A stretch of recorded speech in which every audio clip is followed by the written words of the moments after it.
Mga katrops, welcome back ulit kayo sa aking channel Sports React PH at ngayon na ay pag-uusapan natin ang naibalitang trade proposal para makuha ng Golden State Warriors si Giannis Antetokounmpo. Pag-uusapan na rin nga natin ngayon dito sa ating panibagong video ang latest update sa pagkuha ng Los Angeles Lakers kay Dwight Howard.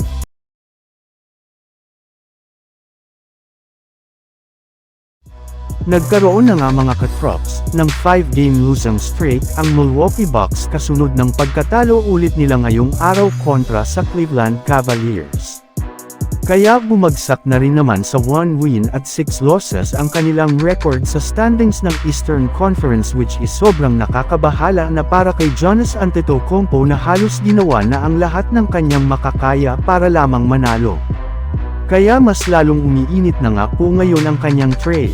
Sa katunayan, marami na ng mga trade proposal ang mga nagsilabasan ngayon para lamang makaalis siya sa Milwaukee Bucks, kagaya na lamang ng lumabas pa lang na paraan para makalipat siya sa Golden State Warriors na isa rin naman sa mga teams na gustong kumuha sa kanya.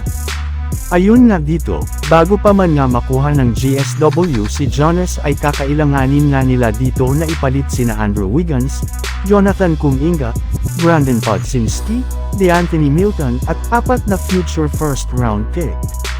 Samantala pumunta naman tayo sa ating sunod na pag-uusapan ngayon sa latest update sa pagkuha ng Los Angeles Lakers kay Dwight Howard.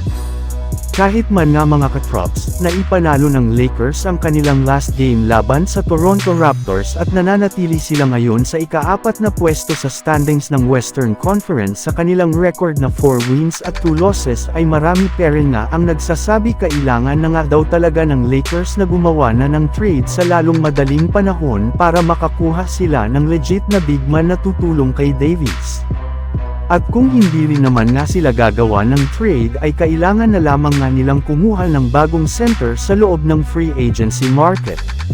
At ang pinakamadali ngang center na pwede nilang makuha ngayon ay walang iba kundi si Dwight Howard na siyang nag-iisang pinakamagaling na big man na maaari nilang makuha sa lalong madaling panahon. Sadyang kahit gaano man nga kagusto ng mga fans na kunin si Howard ay mismong front office na nga ng Lakers ang umaayaw dito dahil sa questionable nitong kalusugan.